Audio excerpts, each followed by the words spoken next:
Hello, welcome to this month's DC Federalist Society chapter virtual lunch. My name is Reg Brown, and I am pleased to serve as the president of our chapter.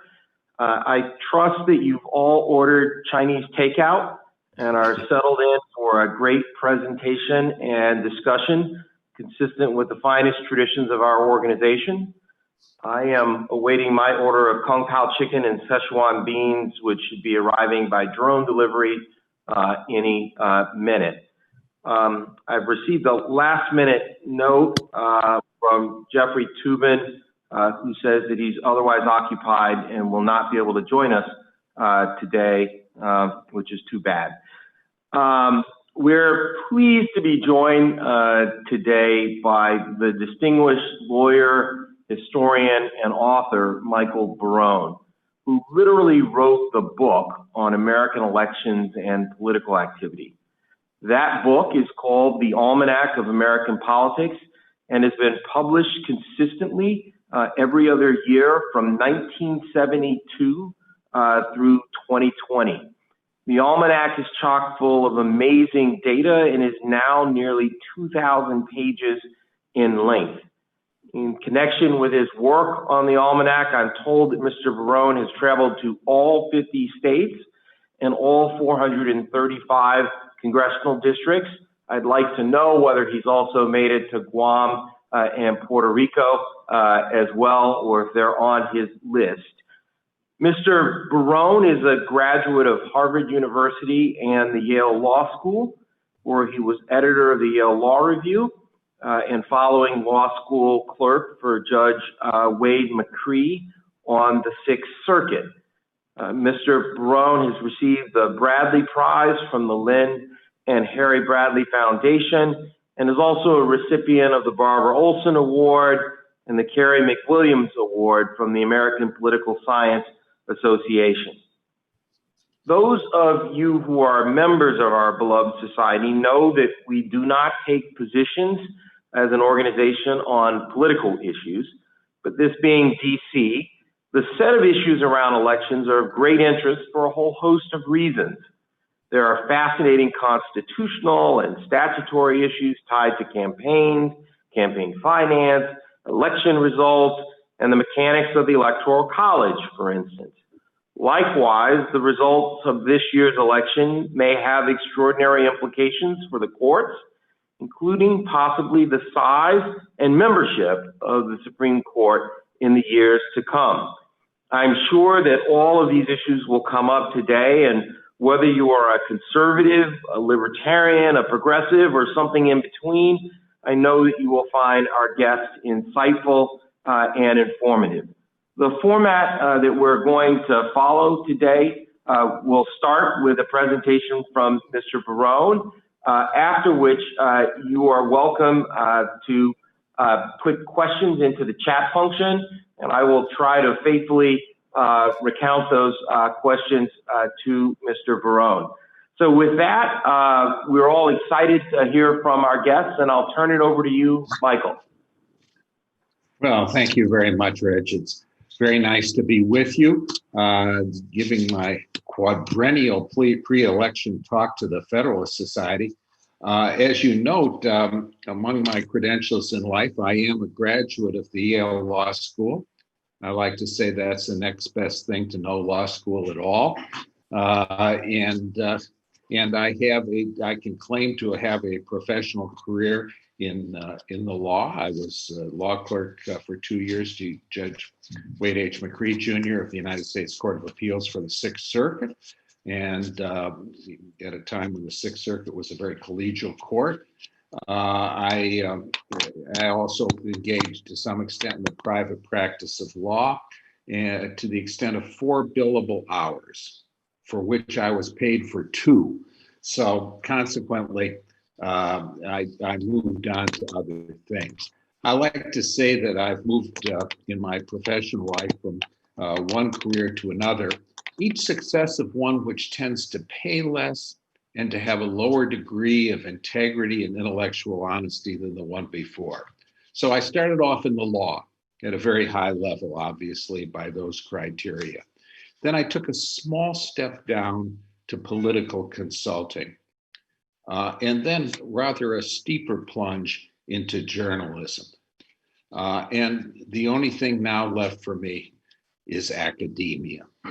I'm not present and recipient of any offers at any colleges or universities at all.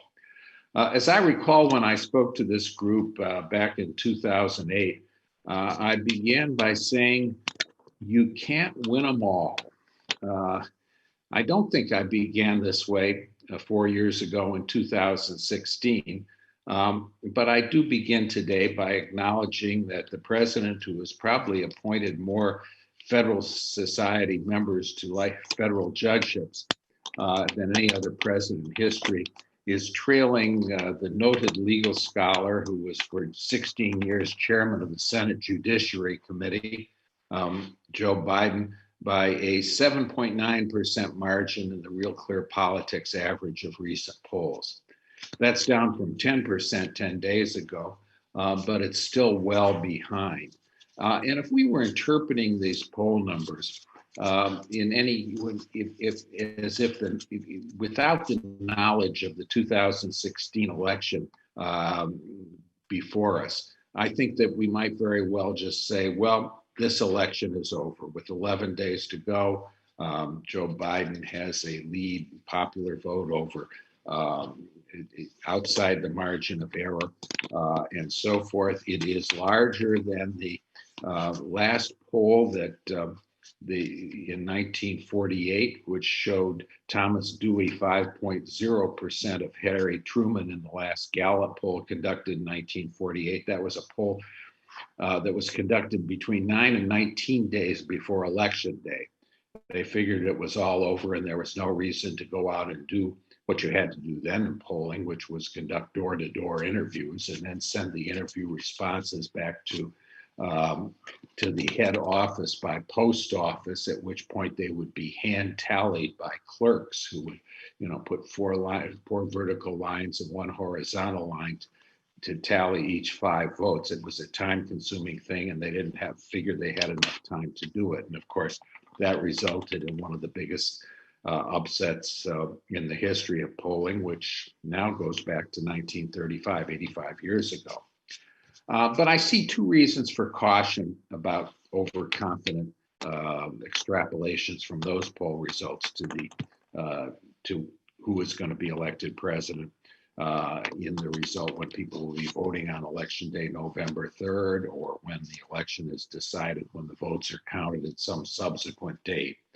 One reason for caution is the 2016 result. You go back then and you see that Donald Trump won that election despite Hillary Clinton's consistent poll leanings. Those of us who watched this on television can remember seeing all those faces of people preparing to celebrate Hillary Clinton's victory at the Javits Center on the west side of Manhattan with its glass ceiling. They weren't going to go break the glass ceiling literally, but the idea was her victory would be a metaphorical breaking of the glass ceiling. They were pretty confident it was going to happen. And sometime between 9 and 10 Eastern time, the mood changed and became very much darker. And I think even those of us who were not in favor of Hillary Clinton's candidacy, but who have spent some significant number of election nights feeling very unhappy about some of the results, had to sympathize with the people at the Javits Center that they had a very unhappy surprise from their point of view. This was something that wasn't anticipated. And so consequently, I think that Hillary Clinton's lead over Donald Trump in the 2016 polls was slightly less in the national polls than what we've got for Joe Biden now, but it was still looked to be a significant lead. And in fact, she did win the popular vote, which leads me to the second reason for caution, and that's summed up in the word California. One of the things I'd like to do is put things in historical perspective. And from the 1820s, when, as you may recall, John Marshall was the Chief Justice. John Marshall was appointed, by the way, by President John Adams about 10 days before his term in office was ending after he was defeated by Thomas Jefferson, and confirmed by a Senate which was going out of office at that same March 4th date when the Federalists would no longer have a majority in the Senate. And he lasted for 34 years in the Supreme Court, and nobody seems to have made the argument, at least successfully, that he was an illegitimate Chief Justice. Certainly, he was a consequential one. But from the 1820s until the early years of this century, the nation's largest state, and that was New York from the 1820s until 1963, California since 1963, the nation's largest state voted pretty much close to the national average, within 5% of the national average in every election. New York was not an overwhelmingly Democratic or an overwhelmingly Republican state during the 140 years it was the largest state. California was very close to the national average for a long time. That's no longer true. California is now an outlier, the #2 Democratic state in 2016, voting just about 14 points more Democratic than the national average, exceeded in Democratic percentage only by Hawaii, the home of the legal scholar, Senator Mazie Hirono. And California is responsible for all of Hillary Clinton's popular vote plurality and more. If you take California out of the popular vote percentage, you see that Donald Trump is ahead in the popular vote by a 48 to 46 margin, reversing Hillary Clinton's margin that happens if you include California. And so California weights any poll that you see, basically, there's national poll. There are about 6 points for the Democratic nominee from California. There's only about 2 or 3 points for Donald Trump or the Republican nominee from California. And the results that are going to make a difference beyond California's 55 electoral votes are those coming from other states. So I like to take a look at this point at the poll numbers in the 6 top target states in this election. And they were all for Donald Trump 4 years ago, many of them contrary to expectations: Florida, North Carolina, Pennsylvania, Michigan, Wisconsin, Arizona. Currently, Joe Biden leads the collective results from those 6 states by about 4%, as Hillary Clinton did 11 days out in the 2016 election. His lead is 3 points or less than Florida, North Carolina, and Arizona. Those are clearly in the margin of error and cannot be considered, in my judgment, safe for either Biden, the candidate who's leading in those polls, or for Trump. 5 points in Pennsylvania and Wisconsin, 8 points in my home state of Michigan. You can cherry pick and find some polls in each of those states that are better for Donald Trump. You can find some polls that are better for Joe Biden. But in terms of getting an approximate idea of where the race stands, I think it's better to take an aggregate form to get the average of the polls, as you can get Real Clear Politics in Nate Silver's 538.com thing. And so what I would say for that result is that despite the national polls showing about an 8-point lead for Joe Biden, Donald Trump is within range. But in order to win, he's got to do something that looks like drawing to an inside straight in poker. The good news for Donald Trump is that that's possible. That sort of thing happened 4 years ago. The bad news for him is, of course, that the odds are against it. So consequently, those odds are against it.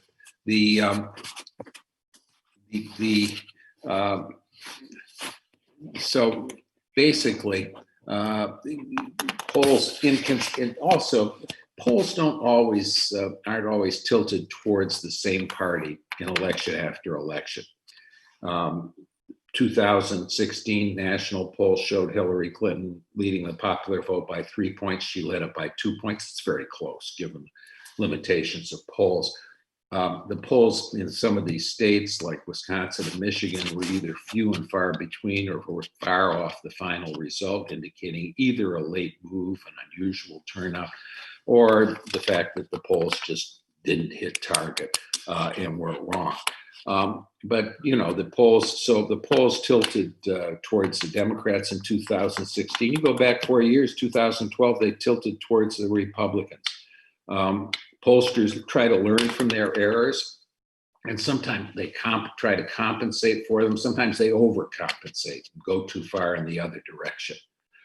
In 2016, many pollsters undersampled white non-college voters. They non-college graduates. They didn't look at them as a separate category or one that they ought to weight their responses for, because in the past, white non-college voters basically overall tended to vote like white college graduates overall. There weren't much differences.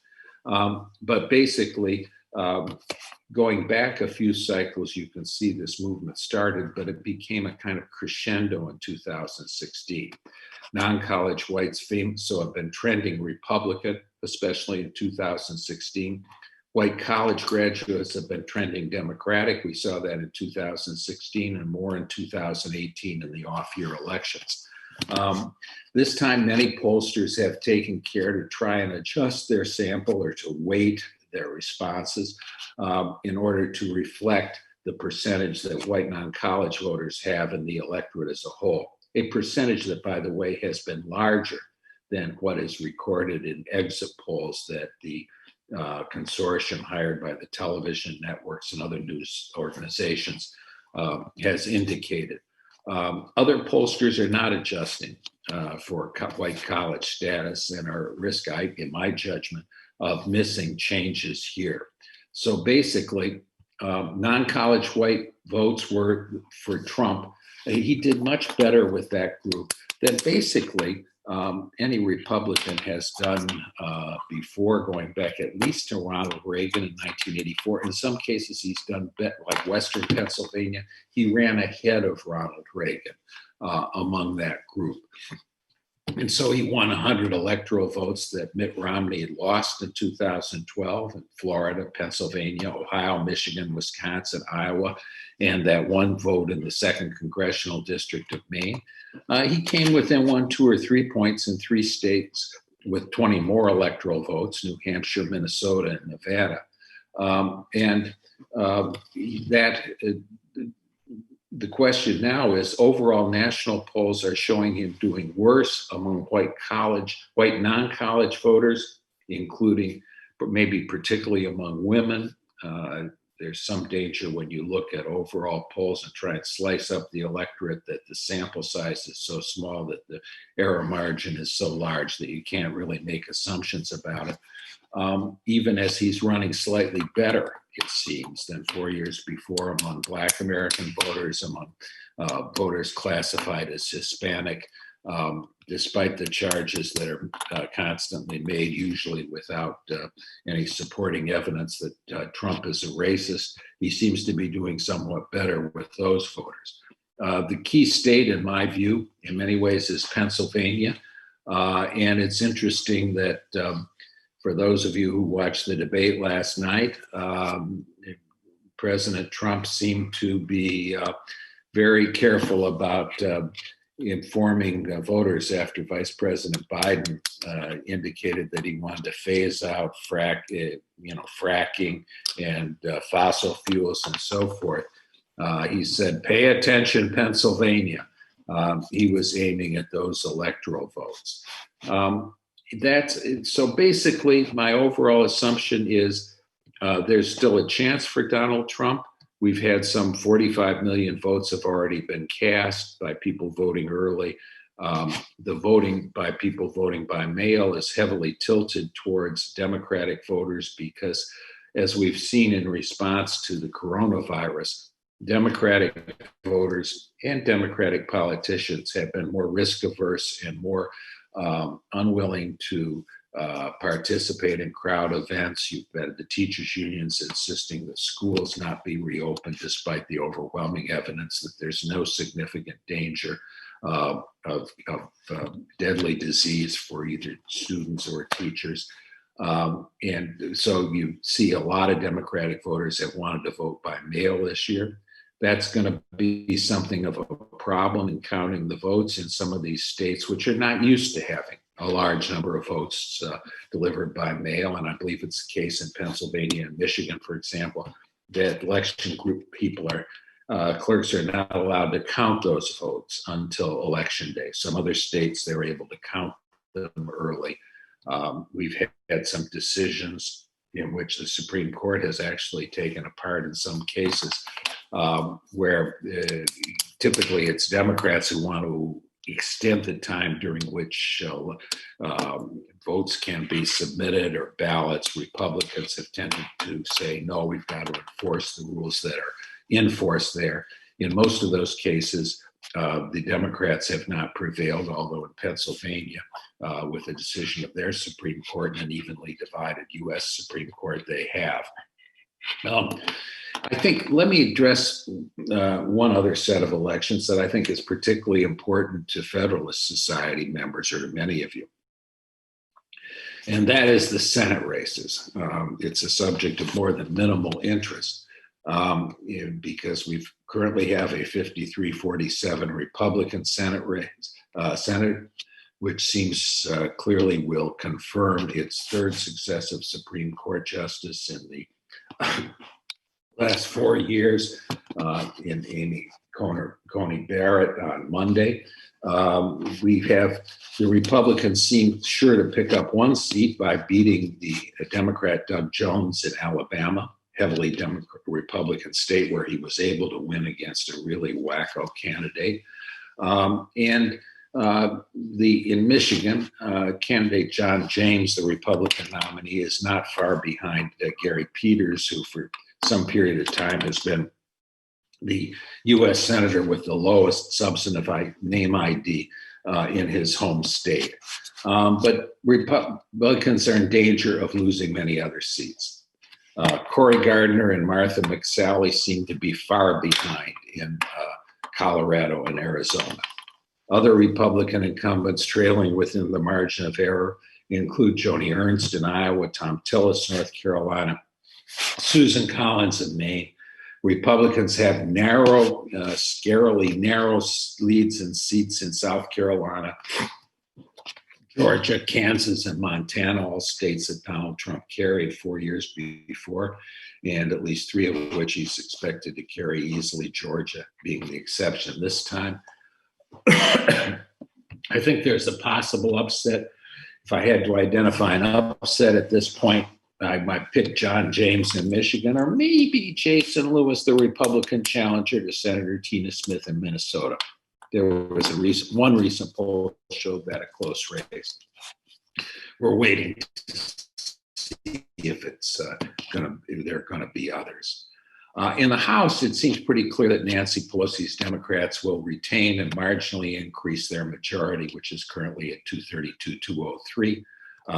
That means retaining most of their 2018 gains, which mostly have been in high education districts. I'm going to start calling them high credential voters, the kind of places where most Federalist Society members tend to live, I suspect.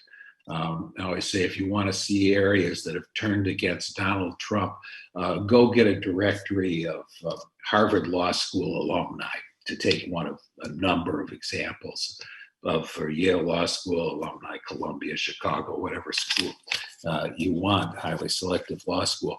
The places where those people tend to live are the places that have been historically, in many cases, Republican, with high-income voters tilting now towards the Democrats, repelled by the persona, perhaps by the policies of Donald Trump.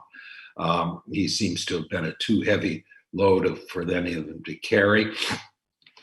And this is part of a trend which Trump did not begin, but which has been emphasized under Trump, of the Republicans becoming a more downscale party, and at the same time, one with more racial diversity. as Trump seems to be attracting somewhat more Black and Hispanic voters, but has been losing white college graduates. Let me conclude with a note on redistricting, which is something I've been following for a period of time. As Reg indicated, I've been writing, I started the Almanac of American Politics. I'm a founding and longtime co-author since the first edition appeared some 49 years ago. And I've been, as a consequence of that, I have been following congressional redistricting because the book covers each state and each of the 435 congressional districts, all of which I've been in. I followed the redistricting cycles going up before and including the Supreme Court's equal population decisions in 1963 and 64. And in the cycles in the multiple cycles following. And over the past several years, we've been hearing much talk today among people that consider themselves to be kind of good government advocates about how computers have enabled partisan redistricting to totally control the majorities in Congress, House of Representatives, and state legislatures, how this is a great threat to democracy, how it's undermining the ability of people to be represented, how the redistrictors can carry all before them. It's interesting to me, however, that in the cycles following the 1960, 1970, and 1980 censuses, which were cycles in which the Democrats tended to have the advantage in redistricting. Democrats then controlled most of the state legislatures. They had good electoral cycles going in 1970 and 80, which continued their controls. I can remember staying up late at night with Congressman Phil Burton of San Francisco. Many of you may not remember, but Phil used to drink, his drink of choice was vodka without ice in tumblers, and he'd go in for multiple of this, getting more lucid about the redistricting situation, not only in California, where he had a splendid district gerrymander in the 70s and 80s, but all over the country. And I don't remember all these great and good reformers being very upset about redistricting when it was the Democrats who were controlling redistricting and which were using it in many parts to maintain their longstanding congressional majority in the House of Representatives. That started to change a little bit in the 1990 census cycle when politically redistricting was a kind of a wash between the two political parties. And when the Republicans in 1994, for the first time in 40 years, won a majority in the House of Representatives, that's, the Democrats had a 40 period of control. The second longest period of control in the history of the Congress is only 16 years. 40 years was a real long time. The lamentations about the evils of redistricting have been crescendoed in the cycles following the 2000 and 2010 cycles. And I think not coincidentally, that's because redistricting tended to favor the Republicans at that point. They had majorities in many legislatures, which they had never had before. They had part of that was being able to win in more downscale districts as well as upscale districts. They tended to draw plans that were favorable to them. But I have thought as an aficionado of redistricting, and I've even done a little partisan redistricting myself. And when I was co-authoring this Almanac book, of course, every 10 years or so, I would look and try and see what the party in control of redistricting was going to do to maximize their effects. So I've gone through the brain functions of imagining myself to be a Republican districtor, imagining myself to be a Democratic districtor to try and figure out what they were going to do. And my overall conclusion is that redistricting helps you at the margins. It helps a party. It does not help you win everything. If you look at the 1990s cycle, the 2000 cycle, the 2010 cycle, what you see is that neither party was able to win all 5 congressional House of Representative elections, win a majority throughout 5 of those cycles. The Republicans lost in 92, in 2006 and 2008, in 2018, and they look like they're going to lose in 2020. The Republicans, so in this cycle, I think we're going to see the advantage swing away from the Republicans. But I think also it will not be overwhelmingly advantageous to the Democrats. We've now got some states have imposed by referendum or legislatures supposedly nonpartisan redistricting commissions. My observation is that these always get successfully gamed by Democrats. They say, well, we're going to have this neutral political scientist take part in this.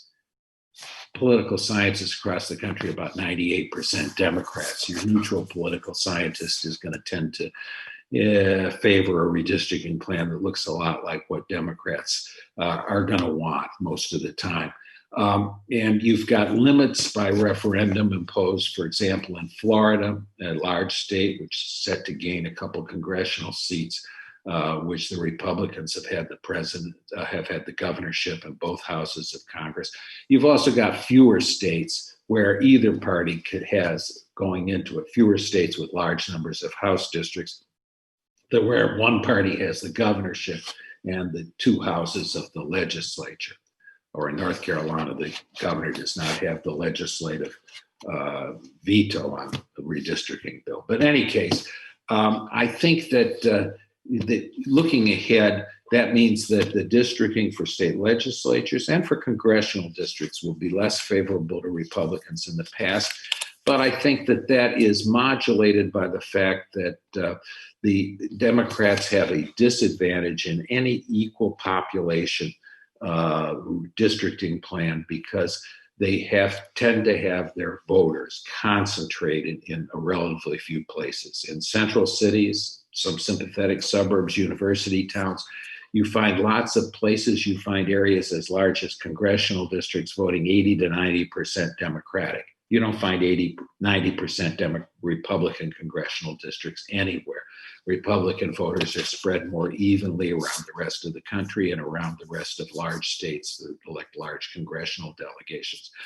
So it's a little harder for Democrats to eke partisan advantage out of redistricting than it is for Republicans. And so let me just make one final point on redistricting. I can recall from the 1950s that Republicans had a theory. It was put forward in the Michigan Constitution adopted by the voters in 1963, supported by Governor George Romney, that people in lightly rural popularities ought to be overrepresented, ought to get more representation than they'd be entitled to on population. In the 2020s, maybe we'll see some liberals and Democrats roll out theories that people in the densely populated areas ought to be overrepresented. You know, they got more problems with government, they're more disadvantaged, they're more likely to be subject to racial discrimination or whatever. Supreme Court in the 1960s rejected the arguments for overrepresenting lightly populated areas.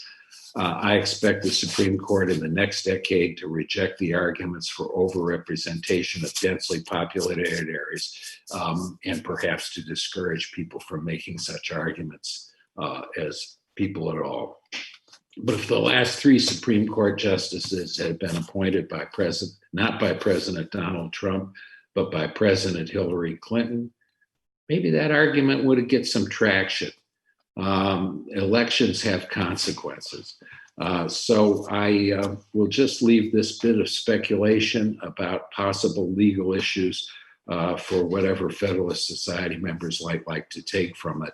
And perhaps, depending if the election turns out as most people expect, with some consolation for the likely results of the election next Tuesday, if you find those disappointing. So let me conclude at that point, and I will go to questions and answers. It sounds terrific. Michael, thank you. Tour de force as usual. The chat room is open, so if you do have questions, please go ahead and get them in the queue. I will start with those, but let me just get a summary answer from you just in terms of the odds.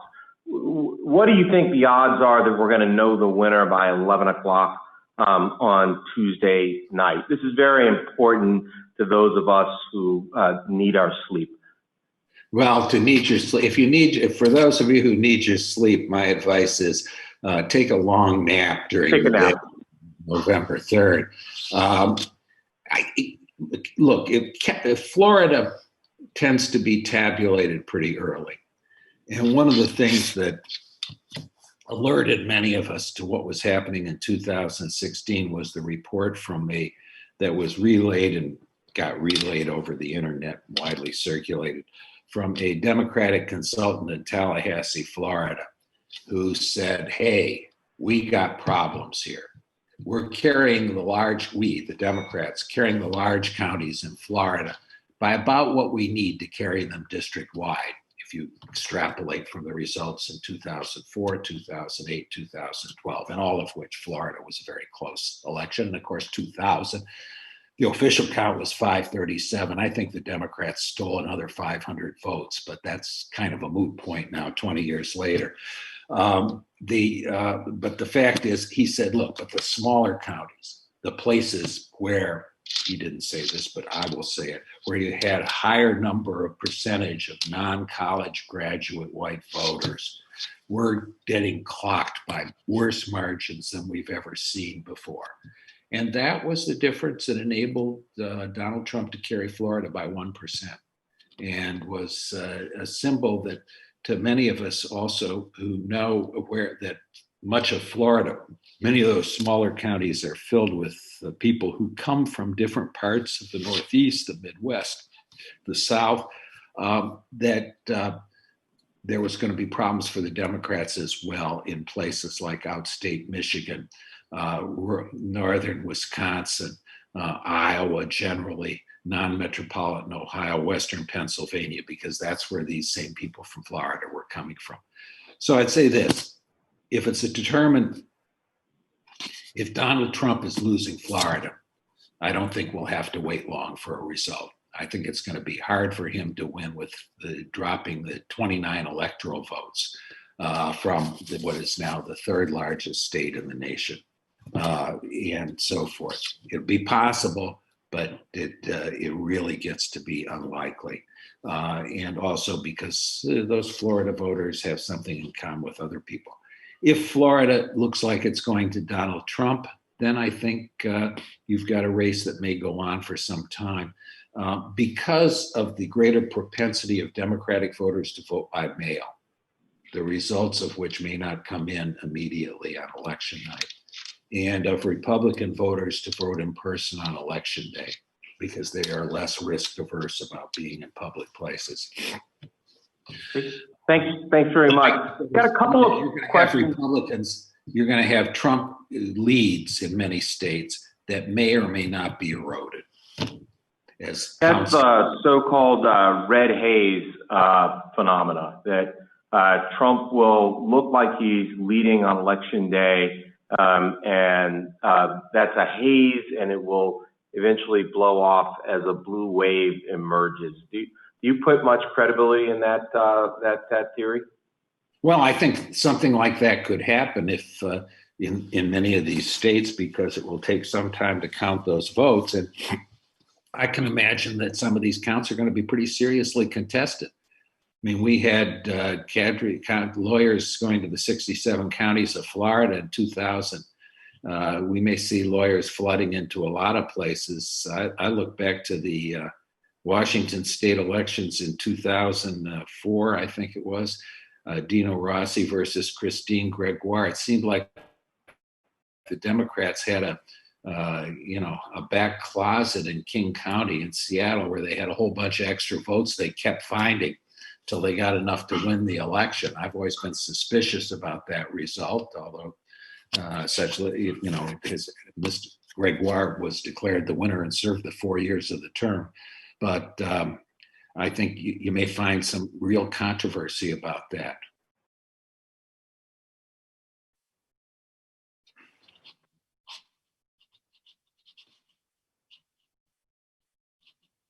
Yeah, I can't hear you, Reg.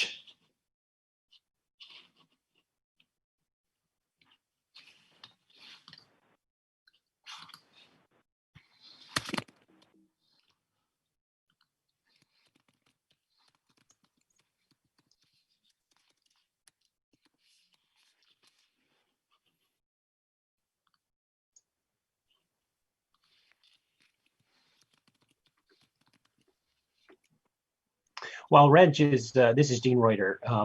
While Reg is working out his technical difficulties, Michael, Yeah. let me go to the queue. A question from Ken Masugi. The Trafalgar Group's polling was accurate, he says, uniquely so in 2016. If that's the case, why not emphasize their polling this year? Do you find their innovations in measuring polling regarding shy Trump voters as problematic? And this is echoed in a question from another audience member about not people being dishonest, but being reluctant to identify themselves as Trump voters in polls. Well, I worked for Peter Hart, the Democratic pollster, 1974 to 81, and my training there, regardless of party affiliation, was to be somewhat suspicious of new techniques. Robert Cahaley, the pollster for Trafalgar Group, says that he has a series of measurements, including asking people what their neighbors are going to vote for, that enables him to identify shy Trump voters or people that are actually for Trump but don't want to tell pollsters that they're for Trump. Other pollsters will tell you that there are no significant numbers of those people. I note that Trafalgar got figures for Michigan and Pennsylvania in 2016 that turned out to be pretty close to the final results. I would want to know more about those polls before I state publicly that I either think that the techniques he uses are justifiable or that they are not. I look at them with interest. I do not want to emphasize them over all other polls that are taking place. And I note that, polling techniques that work in one cycle and tend to come close to final results don't necessarily do the same thing in the next cycle. That's been the history of polling throughout. So I'll be cautious on that. On the other hand, there's been some recent polling about, particularly since the emergence of the Black Lives Matter group and people, and people like this fraudster Ibram X. Kendi claiming that everybody is a racist. If you say you're not a racist, you're a racist, and if you say you're a racist, you're a racist, and so all white people are racist. People, they've got numbers that show 56% of some subgroups say that people are less willing to say in life generally that they hold certain kinds of beliefs, and that's much more true of people that identify as conservatives than of people that identify as liberals. So maybe that's a fact. Maybe there's even more shy Trump voters, as it were, than they think so in the past. The shy thing, by the way, comes from shy Tory voters in England, particularly in the 1992 election when the Conservative Party won after almost everybody expected the Labour Party to win. But, in the next election in 1997, the Labour Party won by a huge margin. So the shy Tories may or may not have still been shy, but there weren't enough of them. So I'm undecided about that. I'm watching with interest. Do we have Reg Brown back? Reg, are you back with us? He might be trying to reconnect. Reg, are you with us? We still can't hear Reg Brown. So another question, this one from Mario Loyola, Michael. He has the impression that Trump's base of support is much more committed now, even than it was in 2016. How do the polls account for intensity of feeling and the impact of turnout? And how is that turnout race looking just now? Well, we try to test intensity of turnout, and you've got a number of signs that Republican turnout may be great. You have party registrations. Republicans have been narrowing Democratic advantages in party registrations in states like Pennsylvania and Florida by significant amounts. Partly that reflects a willingness of Republican Party workers and party leaders to go out in the field and actually see people, and the risk averseness of Democrats who feel that the risk from disease is too great to do that. That's an advantage that may be conferred. I think you have that feeling, the kind of people that Mario and I talk to and listen among the conservative movements, you find a number of conservative voices being more pro-Trump than 4 years ago. I think of the radio broadcaster and blogger Ben Shapiro, for example, has a very wide audience. Ben has been making the point that he was neutral 4 years ago. He was skeptical about Trump. He's a solid Trump supporter this time, although criticizes him on some points. The overall polling, however, suggests that Trump is not getting the extraordinarily large percentage of non-college white voters that he was getting last time. Look at those very good maps that the New York Times has put out, the interactive maps showing the percentage, who carries which cities and townships. Look at Pennsylvania, Ohio, Michigan, Wisconsin, Iowa, 2016. Hillary Clinton is carrying just the central cities and the university towns. All these other areas, which you can see in previous elections, there were many areas that voted, rural areas, small towns, suburbs that voted Democratic, were all Donald Trump. Those were unusually high numbers. The political analyst Ron Brownstein, for example, said the increasing number of Hispanics and Blacks are going to make this country Democratic forever because whites can't vote any more heavily for Republicans than they did for Mitt Romney or for John McCain or for George W. Bush. Well, non-college whites did vote more heavily for Donald Trump than they voted for those three previous Republican nominees. But that doesn't mean they necessarily will this time. And there's polling evidence that suggests they aren't prepared to do so yet. Will Donald Trump's performance in the debate work positively for him? Yeah, maybe. So, we'll see. But I see conflicting evidence here. Reg, are you back? Reg, I think I may be back. We can hear you. We can hear you, Reg. Excellent. Great. I apologize for that. If you didn't cover it already, can you speak to some of the effects that you think the mass mail-in ballot situation will have?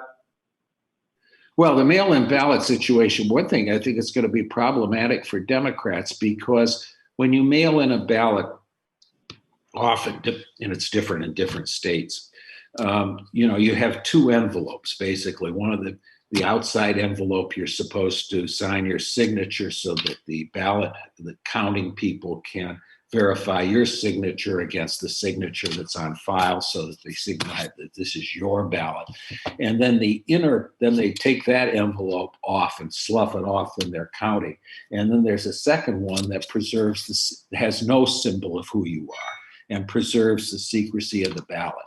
Some people who are doing this for the first time, some percentage of them are not going to get this quite right. Will those ballots be counted? You will get a certain number of people that may fill in the ballot wrong. We've seen that there are some situations where mail ballots have not gone in with the way that through the mail the way they should. Our postal service has a much better record of reliability and things than postal services in many countries, but it's not quite perfect, and it's perhaps somewhat less perfect than it has been historically. So there's some problematic things. That's one area where if I was a Democratic Party official, I would be kind of concerned that the risk averseness of Democratic voters may cost them a few otherwise have. So, Michael, you have an extraordinary reputation for being nonpartisan and for calling it like you see it. Not everyone in the media is perceived that way. And I wondered if you could comment on the impact of the rise of the partisan media, and whether you think that that's something that's here to stay or perhaps will change in our lifetime. And if you could also comment on the role of social media in this campaign cycle. Well, I don't know, I would not claim to be totally neutral in political things by any means, but I have been a supporter of Democratic candidates years ago and more supportive these days of Republican candidates. So perhaps that helps me understand a little better than I would otherwise the motivations of people who vote for one side or the other. And, I try to put myself in the positions. In the Almanac book, I've always tried to write it as in a neutral way. I think I got better at that as time goes on, and feel that making a positive case for people who've been elected to elective office, whether I'd vote for them or not, is something that I felt a responsibility to do in that venue. Are we more partisan than we used to be? Yes, we are. You go back to about 1950, the leading political scientist then, E.E. Schatzsnyder, and some others said, you know what we need? We need to really we've got this muddled politics with conservative Democrats from the South, with the liberal Republicans from the Northeast. We need to have one clearly liberal party and one clearly conservative party. That's our dream. That's our prayer. Well, their prayers were answered about 40 years later. And in the 1990s and the years following, we find that there aren't many liberal Republicans anymore. There aren't many liberal Democrats. And in a book that came out, I think in 2018, How Americans' Political Parties Change and How They Don't, a little book, I kind of explained where the conservative Democrats went and why they became Republicans, and where the liberal Republicans went, why they became Democrats, and how our parties rationalized. But they also rationalized in large part around cultural issues, around non-economic issues, on issues that relate to the moral basis on which you try to live your personal life. It means people feel strongly about those things. And when you bring them into politics, you find people feel strongly. The abortion issue has been one example of that. It's not unique in American history. What was the Civil War about? That was about moral issues and about how people lived their lives and things. And they felt very personal about it, that people went to war over it, literally. So these things inspire strong feelings. We haven't had a congressman come over and thrash a senator from the other party within an inch of his life, as Preston Brooks did to Charles Sumner in 1857 or 1858. We clearly have strong feelings. I think that's going to continue. I mean, electoral politics is some elections are a zero-sum game.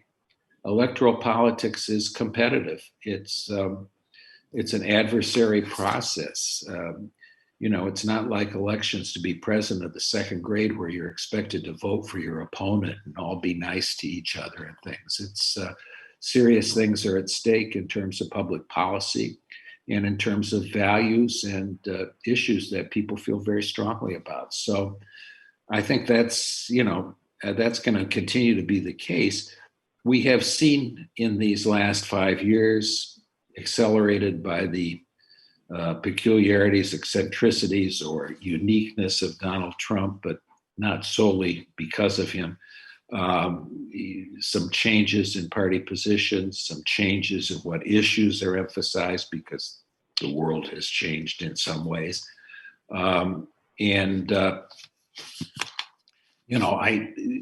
I don't feel this is the end of democracy. I don't feel that we are in Weimar, an equivalent of Weimar Germany, or that we're dealing with an Adolf Hitler, or that it's appropriate for one side of our political argument to call themselves the resistance as if they're resisting the German occupation of France from 1940 to 44.